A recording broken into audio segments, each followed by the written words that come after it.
রহমতুল্লাহি ওয়া বারাকাতুহু। কাছের দূরের দেশে বিদেশে যেখানে যে অবস্থায় আমাদের প্রিয় অনুষ্ঠান শাশ্বত জীবন দেখছেন, আপনাদের প্রতি অনেক অনেক শুভেচ্ছা, মোবারকবাদ। এবং আজকে আমরা একটি গুরুত্বপূর্ণ বিষয় নিয়ে আলোচনা করব, তা হলো নেক আমলের গুরুত্ব, ফজিলত এবং প্রয়োজনীয়তা।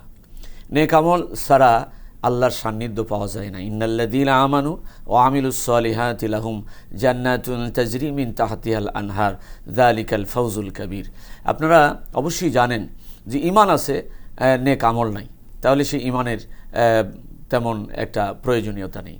আবার ঈমান আছে, সৎকর্ম নেই, তাহলে আপনি ঈমান এর মাধ্যমে আপনি গেইন করতে পারবেন না। কাজেই ঈমানও লাগবে, সৎকর্মও লাগবে। সেই ঈমান এবং সৎকর্মের যে প্রয়োজনীয়তা আছে বাস্তব জীবনে প্রত্যেকটি মানুষের, সেই বিষয় নিয়ে আমরা আলোচনা করব। আমরা আজকে যে বিষয় নিয়ে আলোচনা করব তা হলো নেক আমলের প্রয়োজনীয়তা। আজকে এই বিষয় নিয়ে তত্ত্বতাত্ত্বিক আলোচনা হবে এবং সেই বিষয় আমরা শুনব, মানব। এবং এই বিষয়টি আলোচনা করার আগে মহাগ্রন্থ কোরআনুল কারীম থেকে আমরা তেলাওয়াত শুনব। আউযু বিল্লাহি মিনাশ শাইতানির রাজীম। বিসমিল্লাহির রহমানির রহিম।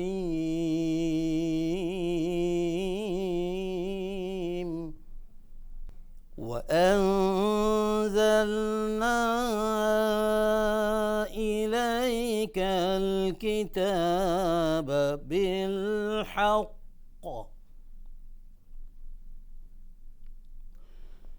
بالحق مصدقا لما بين يديه من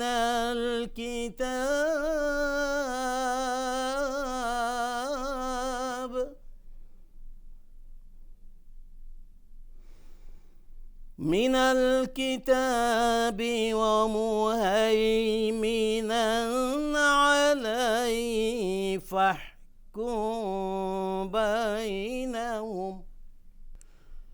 فاحكم بينهم بما أنزل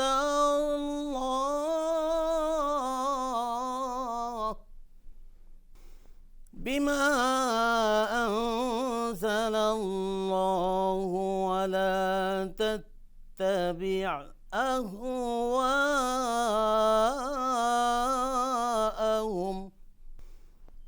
ولا تتبع أهواءهم عما جاءك من الحق.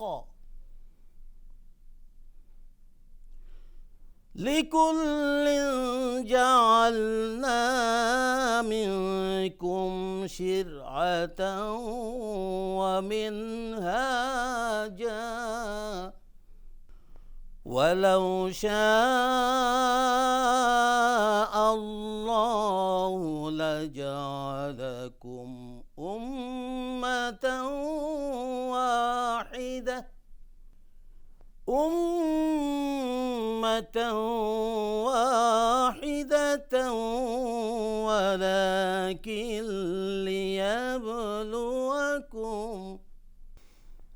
ولكن ليبلوكم فيما آتاكم فاستبقوا الخيرات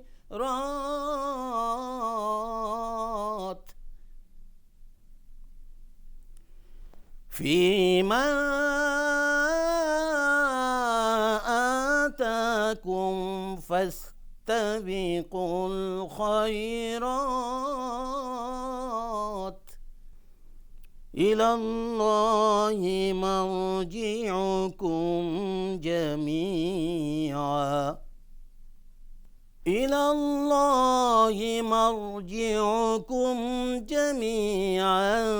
فينبئكم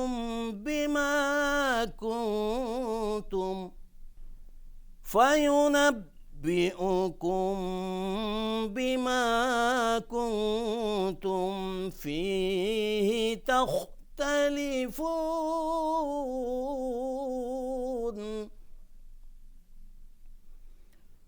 بما كنتم فيه تختلفون صدق الله العظيم তিলাওয়াতের পরে আমরা মূল আলোচনায় চলে যাচ্ছি। তা হলো আজকের যে বিষয়, তা হলো নেক আমলের প্রয়োজনীয়তা এবং ফজিলত, গুরুত্ব। আমাদের মাঝে উপস্থিত হয়েছেন, আপনারা দেখছেন, ইসলামিক ফাউন্ডেশনের একজন বিজ্ঞ পরিচালক, যিনি ইমামদের শিক্ষা দিয়ে থাকেন এবং ইমামদের শিক্ষা সংক্রান্ত বিষয়ে আমরা যাকে দিকপাল মনে করি, পাঞ্জেরির ভূমিকা যিনি পালন করছেন, হযরত আল্লামা মাওলানা আনিসুজ্জামান সাহেব। আসসালামু আলাইকুম ওয়া রাহমাতুল্লাহি ওয়া বারাকাতুহু। প্রিয় বিজ্ঞ আলোচক, আমরা আজকে আলোচনা করছি নেক আমলের প্রয়োজনীয়তা, গুরুত্ব এবং ফজিলত। এই বিষয়ে দর্শকবৃন্দকে কিছু ইতিমধ্যে আপনি এই সংক্রান্ত একটা আয়াত তেলাওয়াত করেছেন। অন্য আয়াতের মধ্যে আল্লাহ তাআলা বলেন, ইন্নাল্লাযীনা আমানু ওয়া আমিলুস সালিহাতি কানাত লাহুম জান্নাতুল ফিরদাউসি নুজুলা। আল্লাহ যারা নাকি ঈমান আনবে, তারপরে নেক আমল করবে, তাদের জন্য আল্লাহ তাআলা জান্নাতুল ফিরদাউস রেখেছেন মেহমানদারি হিসেবে।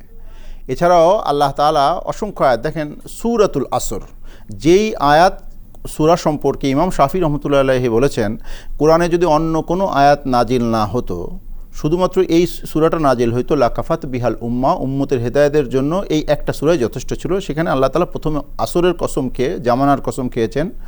এরপরে আল্লাহ তাআলা বলছেন, ইন্নাল ইনসানা লাফি খুসর, নিশ্চয়ই সমস্ত মানুষ ধ্বংসের মধ্যে নিপতিত হবে। দুনিয়াবি ধ্বংস, মৃত্যুর পরের আখিরাতের ধ্বংস। এই ধ্বংস থেকে বাঁচতে হলে 4টা গুণ আল্লাহ বললেন যে 4টা গুণ হাসিল করতে হবে। তার মধ্যে 1 নম্বর গুণ আল্লাহ বলছে ইল্লাল্লাযীনা আমানু, ঈমানের গুণে গুণান্বিত হবে। দ্বিতীয় গুণ ওয়ামিলুস সলিহাত, নেক আমলের গুণে গুণান্বিত হতে হবে। নেক আমল 4 ভাগে বিভক্ত। নেক আমল প্রথমত হলো ইবাদত, নামাজ, রোজা, হজ, যাকাত, আমরা যত ইবাদত করি আল্লাহ তাআলার, এটা এর মধ্যে। দ্বিতীয় হলো মুআমালাত, আমরা যে ব্যবসা করব, চাকরি করব, ক্ষেত খামার করব, এটা যদি নবীর তরিকা অনুযায়ী করি, এটাও একটা ইবাদতের মধ্যে গণ্য হবে। যেহেতু আল্লাহ রাসূল বলেছেন, তলাবু কাসবিল হালাল ফরিদাতুন বাদাল ফারায়েজ, হালাল রিজিক তলব করা এটাও একটা ফরজ ইবাদত। তৃতীয় হলো মুআশারাত, আমি আমার মার সাথে ভালো ব্যবহার করব, এজন্য কবুল হজের সওয়াব। আমি একটা বাবার সাথে ভালো ব্যবহার করব, কবুল হজের সওয়াব। আর রাসূল বলেন, মা মিন ওয়ালাদিন বাররিন ইয়ানজুরু ইলা ওয়ালিদাইহি নজরাত রাহমাতিন, কোন সন্তান যদি তার পিতামাতার দিকে একবার রহমতের নজরে তাকায়, আল্লাহ রাসূল বলেন, ইল্লা কাতাবাল্লাহু লাহু বিকুল্লি নজরাতিন হজ্জাতান মাবরুরা, আল্লাহ তাআলা তার প্রত্যেকটা দৃষ্টির মোকাবেলায় একটা কবুল হজের সওয়াব দান করবেন। রাসূল সাল্লাল্লাহু আলাইহি ওয়াসাল্লাম বলেছেন যে তুমি তোমার ভাইয়ের দিকে একটু হাসি দিবা, মিচকি একটা হাসি দিবা, এটা লাহু সাদাকাতুন, তোমার জন্য এটা সাদাকা হয়ে যাবে। বুখারী দ্বিতীয় আরেকটা হাদিস আসছে, একজন মেয়ে নেককার ছিল, নামাজ রোজা করতো, কিন্তু একটা বিড়ালের সাথে সে দুর্ব্যবহার করেছিল, যার কারণে তার জন্য জাহান্নাম সাব্যস্ত হয়েছে। সুতরাং আমার মখলুকের সাথে ভালো ব্যবহার করা এটাও মুআশারাতের একটা অংশ। এরপরে চতুর্থ ভালো কাজ হলো বিভিন্ন ভালো গুণ অর্জন করা, খারাপ গুণ থেকে পবিত্র থাকা। 2টা দিক, একটা হলো কাম, ক্রোধ, লোভ, হিংসা, বিদ্বেষ সহ যত খারাপ গুণ আছে এটাকে দিল থেকে পরিষ্কার করা। আবার ভালো গুণগুলো অর্জন করা, সবরের গুণ অর্জন করা, শুকুরের গুণ অর্জন করা, তাওয়াক্কুল, আল্লাহর প্রতি ভরসা করার গুণ অর্জন করা, তারপরে তাকওয়া, আল্লাহর ভয় অর্জন করা। দেখেন, আল্লাহর ভয় সংক্রান্ত আল্লাহ তাআলা কোরআনের মধ্যে 255 জায়গায় শুধু এই একটা বিষয় বর্ণনা করেছেন। আল্লাহ তাআলা বলেছেন, বান্দা তুমি যদি ক্ষুধাবিরতার গুণ অর্জন করো, আমাই ইয়াত্তাকিল্লাহ, ক্ষুধাবিরতার গুণ 2টি পুরস্কার, ইয়াজআল্লাহু মাখরাজা, আল্লাহ তাআলা তোমাদেরকে যে কোনো বিপদে পড়বেন বিপদ থেকে উত্তরণের ব্যবস্থা করে দিবেন, ওয়ারযুকহু মিন হাইসু লা ইয়াহতাসিব, তোমাকে এমন জায়গা থেকে রিজিক দিবেন তুমি ধারণাও করতে পারো নাই, কল্পনাও করতে পারো নাই, চিন্তাও করতে পারো নাই। প্রত্যেকটা ভালো কাজের জন্য কিন্তু আল্লাহ তাআলা আমাদের জন্য ফজিলত নির্ধারণ করেছেন। নামাজ, আসসালাতু মিরাজুল মুমিনিন মিফতাহুল জান্নাহ, আল্লাহ তাআলা বলেছেন। আল্লাহ তাআলা রোজার সম্পর্কে রাসূল সাল্লাল্লাহু আলাইহি ওয়াসাল্লাম বলেছেন, আস-সাওমু লি, আল্লাহ তাআলা হাদিসে কুদসির মধ্যে আল্লাহ বলেছেন, আস-সাওমু লি ওয়া আনা আজজি বি, সমস্ত আমলের বদলা আল্লাহ তাআলা ফেরেশতার মাধ্যমে দিবেন, কিন্তু রোজার বদলা আল্লাহ তাআলা তার কুদরতি হাতের মাধ্যমে দিবেন। এইরকম প্রত্যেকটা আমলের ক্ষেত্রে আল্লাহ তাআলা কোরআনের মধ্যে বর্ণনা করেছেন, রাসূল পাক সাল্লাল্লাহু আলাইহি ওয়াসাল্লাম হাদিসের মধ্যে আমাদের ব্যাখ্যা দিয়েছেন, বর্ণনা করেছেন তার ফজিলত এবং বর্ণনা। তো প্রত্যেকটা বিষয়, একটা হলো ইবাদতের দিক দিয়ে আমরা যেমন সচেষ্ট থাকব, একই সাথে আমাদের ব্যবসা বাণিজ্য, চাকরি, নকরি, এটা যেন নবী পাক সাল্লাল্লাহু আলাইহি ওয়াসাল্লামের তরিকা অনুযায়ী সেজন্য আমরা সচেষ্ট থাকবো। একই সাথে আমাদের ব্যবহার, আচরণ, পিতামাতার সাথে আমাদের ভালো ব্যবহার করতে হবে, আত্মীয় স্বজনের সাথে ভালো ব্যবহার করতে হবে, প্রতিবেশীর সাথে ভালো ব্যবহার করতে হবে। সর্বোপরি যেই জিনিসটা আমাদের সবচেয়ে বেশি গুরুত্বপূর্ণ, সেটা হলো আমাদের নৈতিকতার আজকে অবক্ষয় আমাদের দেশে আসতেছে যুব সমাজের মধ্যে। তার মধ্যে একটা বিষয় এটাও কিন্তু, এই যে দেখেন, খারাপ কাজ থেকে বিরত থাকা। আমি বললাম যে চোখকে যদি হেফাজত করে, চোখকে হেফাজত একটা রাস্তায় খালি বেগানা না, আপনি পেপার পড়তেছেন সেখানে একটা বেগানা মেয়ের থেকে আপনি চোখকে হেফাজত করবেন, আপনি ফেসবুকে যাচ্ছেন, আপনি ইউটিউবে যাচ্ছেন, সেখানেও আপনার একজন বেগানা মেয়ের থেকে আপনার চোখকে হেফাজত করবেন। ধন্যবাদ আপনাকে। চমৎকার কথা বলছিলেন যে নেক আমলের প্রয়োজনীয়তা রয়েছে এবং গুরুত্ব রয়েছে। নেক আমলের মাধ্যমে মানুষের জীবনের আমূল পরিবর্তন হয় এবং সম্মান বেড়ে যায়, আল্লাহর পক্ষ থেকে রিজিকের ব্যবস্থা হয়, আরও অনেক গুরুত্বপূর্ণ বিষয়গুলো রয়েছে যা আমরা আলোচনা করতেই থাকবো ইনশাআল্লাহ। আমাদের অনুষ্ঠানে এ পর্যায়ে রয়েছে ইসলামী বই পরিচিতি, সাথেই থাকুন। ত্রিভুবনের প্রিয় মুহাম্মদ। আসসালামু আলাইকুম। শাশ্বত জীবন অনুষ্ঠানের বই পরিচিতি পর্বে আপনাদের সাথে আছি আমি মাহমুদা সুলতানা। আজ আমরা কয়েকটি ইসলামিক গুরুত্বপূর্ণ বই নিয়ে কথা বলবো, যে বইগুলো সংগ্রহে থাকলে ইসলামের অনেক অজানা বিষয় সম্পর্কে জানা সহজ ও সম্ভব হবে। আজ প্রথমেই যে বইটি নিয়ে আলোচনা করব সে বইটি হলো ইসলামের মূলনীতি। বইটির লেখক ইদ্রিস কান্দলভি রহমতুল্লাহি আলাইহি। বাংলা ভাষাভাষীদের সুবিধার্থে বইটি বাংলায় অনুবাদ করেছেন আরিফ আফফান। বইটি প্রকাশিত হয়েছে হাসানাহ পাবলিকেশনস থেকে। প্রত্যেক ধর্মেরই মৌলিক দুটি বিষয় থাকে, একটি উসুল বা আকাইদ, অপরটি হচ্ছে শাখাগত নিয়ম, নীতি, বিধি, নিষেধ ইত্যাদি। আকিদা তথা ধর্মবিশ্বাস একান্ত জরুরি। ইসলামের নিয়ম, নীতি, বিধি, নিষেধ ইত্যাদির উপর ভিত্তি করেই ইসলামের মূলনীতি গঠিত হয়েছে। এই বইটিতে ইসলামের আকিদার অনন্যতা ও উৎকর্ষতা খুব জোরালো বক্তব্যের মাধ্যমে উপস্থাপন করেছেন। নাস্তিক মুতরাদের বিভিন্ন সংশয় সন্দেহগুলোকে কুরআন ও সুন্নাহর আলোকে লেখক এই বইটিতে সুন্দরভাবে উপস্থাপন করেছে। এই বইটি ইসলাম সম্পর্কে আমাদের আরও সমৃদ্ধ ও শক্তিশালী ধারণা নিতে সাহায্য করবে। এই বইটির পৃষ্ঠা সংখ্যা 160। বইটির মূল্য নির্ধারিত হয়েছে 230 টাকা মাত্র। আজকের আলোচনায় পরবর্তী যে বইটি নিয়ে কথা বলবো সে বইটি হলো ইসলামের দৃষ্টিতে অপরাধ। বইটির লেখক আফিফ আব্দুল ফাত্তাহ তাব্বারা। বইটি বাংলায় অনুবাদ করেছেন মাওলানা মোহাম্মদ রিজাউল করিম ইসলামাবাদী। বইটি প্রকাশিত হয়েছে ইসলামিক ফাউন্ডেশন বাংলাদেশ থেকে। গুনাহ মানুষের অন্তরে কালো দাগ বসিয়ে দেয়, তখন ভালো মন্দ বিবেচনা করার কোনো শক্তি থাকে না। আল্লাহর দিদার লাভ থেকে বঞ্চিত হয়, এমনকি পাপমাত্রা বৃদ্ধি পেলে কলব সম্পূর্ণরূপে কালিমা লিপ্ত হয়ে যায়।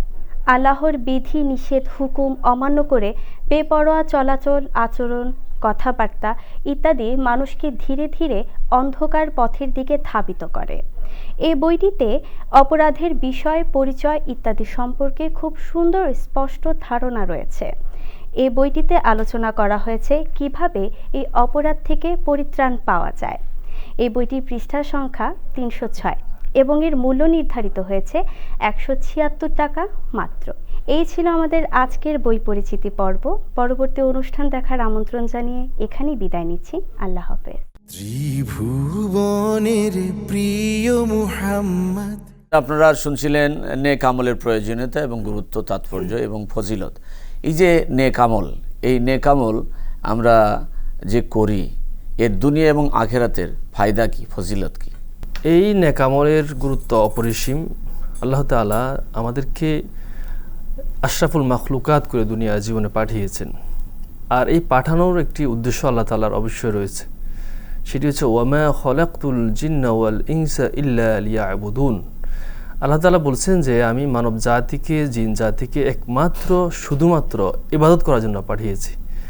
আমাদেরকে মনে রাখতে হবে যে এই দুনিয়া হচ্ছে আর দুনিয়া, হাদিস শরীফে আসছে আর দুনিয়া মাজরাআতুল আখিরাহ, পরকালীন যে একটা আমাদের জীবন রয়েছে অনন্ত অসীম কালের, সেই অনন্তকালের আখিরাতের পাথেয় সংগ্রহ করার একটা জায়গা, স্থান, শস্যক্ষেত্র হচ্ছে দুনিয়া।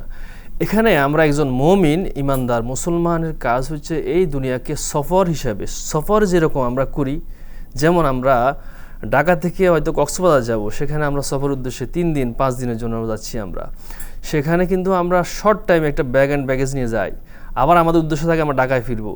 এই যে একটা সফর, আমাকে মনে রাখতে হবে একজন ইমানদার মুসলমানের উদ্দেশ্য থাকবে এই দুনিয়াটা আমার জন্য সফর, এবং এখানে আমি আমলের সহলে যে নেক কাজ করে, সৎ কাজ করে, আমার আমলের পাল্লাকে ভারী করে আমি আখিরাতের অন্তর জীবনের জন্য আমি প্রস্তুতি নেব। আর একজন ইমানদারের মূল টার্গেট থাকবে যে আল্লাহর দিদারের জন্য। কোরআন মাজিদে যে আমি তেলাওয়াত করেছি আয়াতটি, ফামান কানা ইয়ারজু লিকা রাব্বিহি, যে ব্যক্তি আল্লাহর সাক্ষাতের দিদারের আশা করে, ইয়ারজু লিকা রাব্বিহি ফালইয়ামাল, লামে তাকিদ ব্যবহার করা হয়েছে, ফালইয়ামাল আমালান সলিহা, যাতে সে অবশ্যই তাকে আমলে সহলে করতে হবে। এখন আমলে সহলে করার জন্য আমাদের কি কাজ? প্রথম কাজ হচ্ছে আমরা রিজিকের ফায়সালা তো আল্লাহই করেন। আল্লাহ তাআলা রিজিকের ফায়সালা যেভাবে করেন, যে কোনো মাধ্যমে যে করি, আমরা অনেক সময় চাকরি করি, ব্যবসা করি, যে যাই করি না কেন, আমার পুরো 24 ঘন্টা, একজন ইমানদার মুসলমানের পুরো 24 ঘন্টাই আমাকে ইবাদত মনে করতে হবে, যদি সেটা আল্লাহর পথে হয়।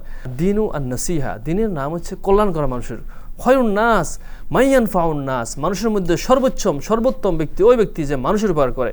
এই জন্য আমরা তো মৌলিক যে ইবাদতগুলো আছে ইসলামে, আমাদের আল্লাহর পক্ষ থেকে যে নামাজ, রোজা, হজ, জাকাত, এগুলোর পাশাপাশি নফল ইবাদতগুলোও করতে হয় আমাদেরকে। মানুষের সেবা করা, সহযোগিতা করা, উপকার করা, বিপদ পড়লে কারো এগিয়ে আসা, সুখে দুঃখে সর্বাবস্থায় আমাদেরকে এগিয়ে আসা। নফল ইবাদত কেন করতে হবে? আল্লাহ তাআলা কোরআন কারীমে অন্য আয়াতেই বলতেছেন যে আল্লাযী খলাকাল মাউতা ওয়াল হায়াতা লিয়াবলুয়াকুম আইয়ুকুম আহসানু আমালা। শুধুমাত্র আমি আল্লাহর বিধান পালন পড়তেছি নামাজ পড়ার মতো, কিন্তু আমি যদি উত্তম পদ্ধতিতে ইখলাসের সহিত যদি আমি ইবাদত বন্দেগী না করি, সেটা আল্লাহর দরবারে কবুল হবে না। এই জন্য হাদিসে জিবরাইলের মধ্যে আল্লাহ তাআলা বলছেন যে জিবরাইল আমিন আলাইহিস সালাম আল্লাহ রাসূল সাল্লাল্লাহু আলাইহি ওয়াসাল্লামকে জিজ্ঞেস করছেন মাল ইহসান, প্রথমে ঈমানের কথা জিজ্ঞেস করছে, ইসলামের কথা, এরপর ইহসান কি? আনতা আবুদুল্লাহ, রাসূল সাল্লাল্লাহু আলাইহি ওয়াসাল্লাম চমৎকার জবাব দিয়েছেন, আনতা আবুদাল্লাহ কাআন্নাকা তারাহু, যদি তুমি উত্তমভাবে, ইহসান হচ্ছে তুমি ইবাদত করবে, আনতা আবুদাল্লাহ, আল্লাহ ইবাদত করবে, কাআন্নাকা তারাহু, যাতে করে তুমি আল্লাহকে দেখতে পাও। আর যদি মনে করো ফাইলাম তাকুন তারাহু, যদি তোমার মনে আসে যে খুশু এমন পর্যায়ে আসছে যে আল্লাহকে দেখতে পাচ্ছ না, তোমাকে মনে আনতে হবে মনের মধ্যে যে কান্নাকা তারাহু ফাইলাম তাকুন তারাহু ফাইন্নাহু ইয়ারাকা, মনে করতে হবে আল্লাহ তোমাকে দেখতেছেন। এভাবে আমাদেরকে ইবাদতবন্দি করতে হবে সর্বাবস্থায়। তো এই জন্য আমরা দুনিয়ার সফলতা এবং আখিরাতের সফলতা একজন ইমানদারের জন্য আমরা তো এটাই আল্লাহর কাছে দাবি করি, সবসময় অনুরোধ করি, রব্বানা আতিনা ফিদ দুনিয়া হাসানাতাও ওয়া ফিল আখিরাতি হাসানাতাও ওয়া কিনা আযাবান নার। দুনিয়ার এবং আখিরাতের সফলতা একজন ইমানদার চায়। আর শুধুমাত্র কাফির মুশরিক যারা ইমানদার নয়, মুসলমান নয়, অমুসলিম, তারাই শুধু চায় দুনিয়ার সফলতা। আর একজন ইমানদারের কাজ হচ্ছে দুনিয়াতে যেমন সফল হবে, আখিরাতে সফল হবে। এই জন্য আমলে সলে ছাড়া কোনো ইমানদার ব্যক্তি দুনিয়া এবং আখিরাতে কোথাও সফল হতে পারবে না। এই জন্য আমলে সহলের গুরুত্ব এবং তাৎপর্য, ফজিলত শরীয়তে অনস্বীকার্য, অপরিসীম। যদি আখিরাতে মুক্তি পেতে হয় তাহলে অবশ্যই আমাদের ভালো কাজ করতে হবে। এবং গুরুত্বপূর্ণ একটা আয়াত বলেছেন আমাদের বিজ্ঞ আলোচক, তা হলো আল্লাহর সান্নিধ্যে যেতে হলে, আল্লাহকে পেতে হলে তাকে অবশ্যই ভালো কাজ করতে হবে। আমরা যেন ভালো কাজ করি, ভালো কাজের মাধ্যমেই নিজের যে চরিত্র, নিজের যে মানসিক অনাবিলতা, নিজের যে পরিশুদ্ধতা, সব যেন আমরা পরিস্ফুটন করতে পারি এবং সমাজের কাছে, ফ্যামিলির কাছে, অন্যান্য মানুষের কাছে আমার যে ভালো আমল তা যেন প্রচার প্রকাশ হয়, তার মাধ্যমে অন্যরাও যেন উপলব্ধি করতে পারে এবং তারাও যেন উৎসাহ পেয়ে তারাও ভালো কাজ করতে পারে। সেই ভালো কাজ এবং নেক কাজ করার প্রতি যেন আল্লাহ তাআলা আমাদের সক্ষমতা দান করেন, সে দোয়া আল্লাহর কাছে কামনা করে শেষ করছে আমাদের প্রিয় অনুষ্ঠান শাশ্বত জীবন।